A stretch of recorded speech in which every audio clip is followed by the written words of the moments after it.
big state, and I'm driving all the way to the west side of the state. And let me tell you, they treat Republicans treat Republicans on the west part of the state like we are royalty. Like, my confidence level skyrockets. I'm like, Lieutenant Governor. In this part, it's like, let's see the governor.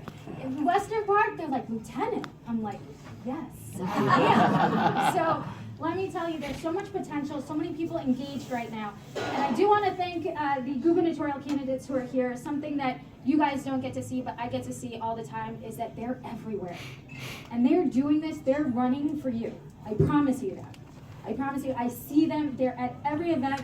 I'm running across their desk all the time. There is some level of team building that's happening within the candidates. Elizabeth just launched, who you just saw speak, and when she launched full blast. She is going for it, and that's what we need in order to win a lot of these positions. So I just want to call them out and at least say, listen, I'm really impressed by what all of us are trying to do. So that's that. Now about me a little bit.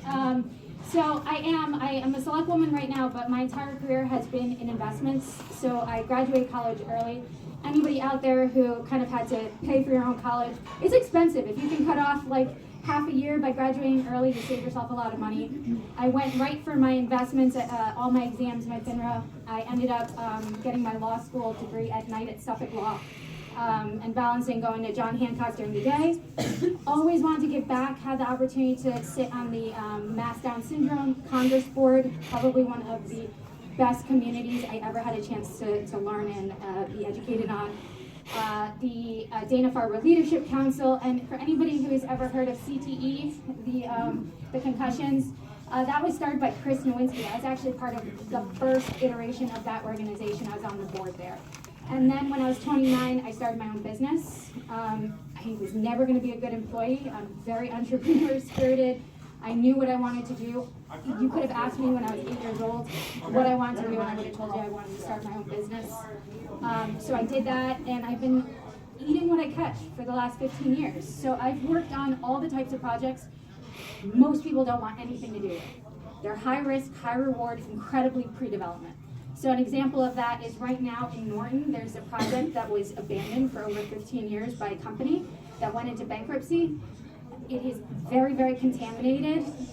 Any developer is going to tell you they want nothing to do with that. The town called me because they know those are the types of projects I like.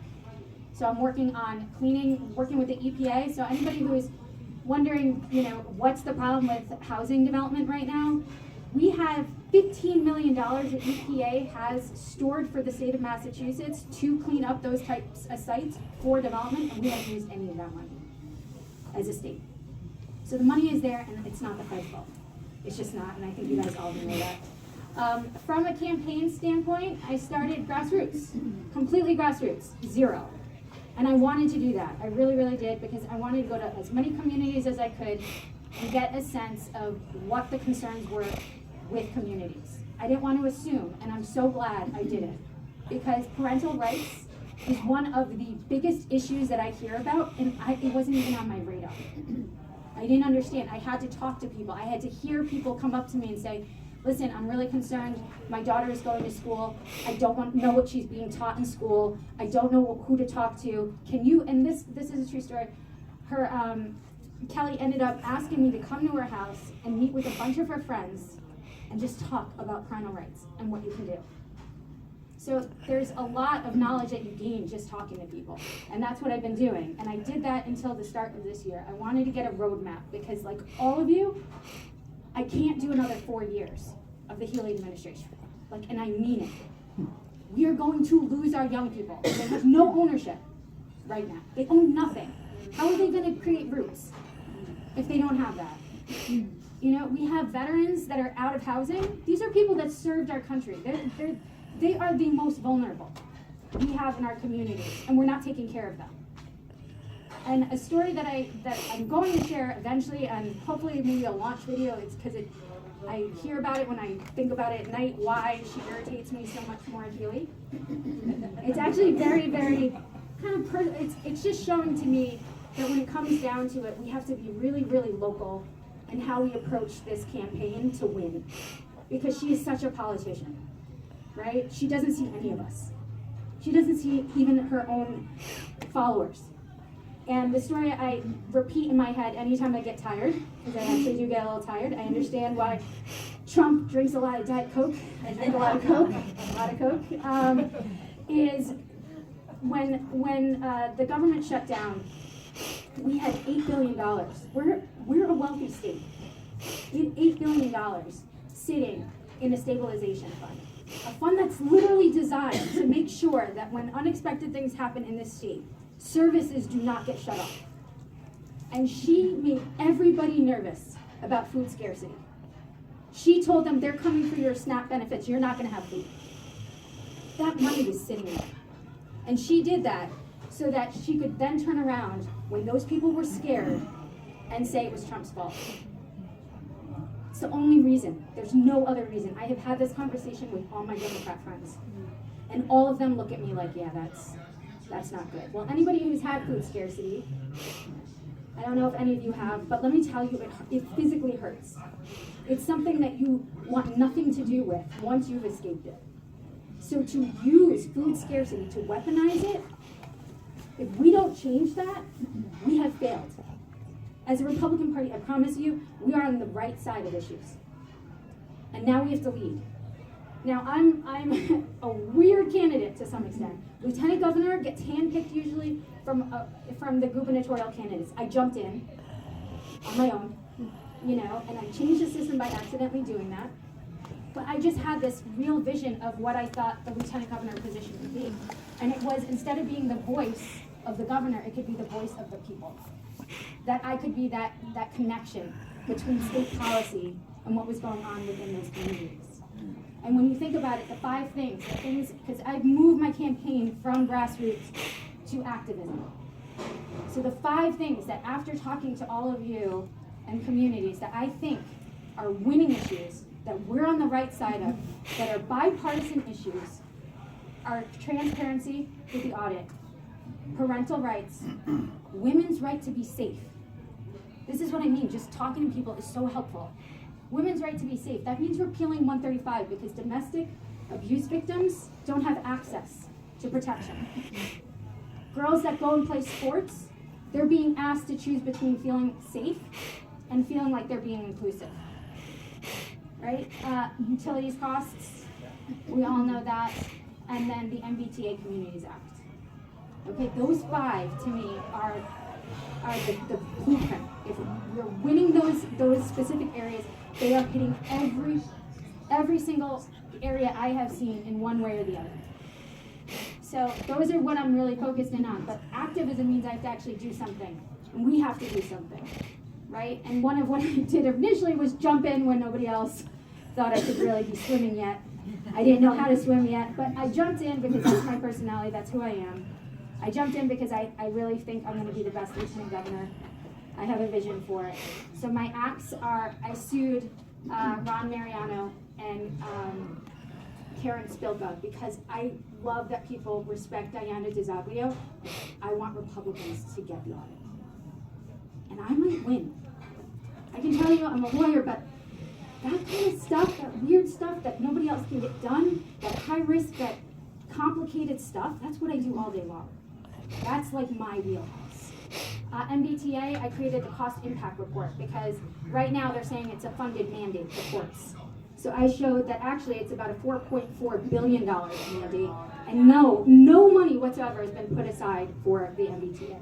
And I know Hingham, I think you guys approved it, and that's okay, but there's other towns that are fighting this, and I understand the overreach, and that sense of overreach.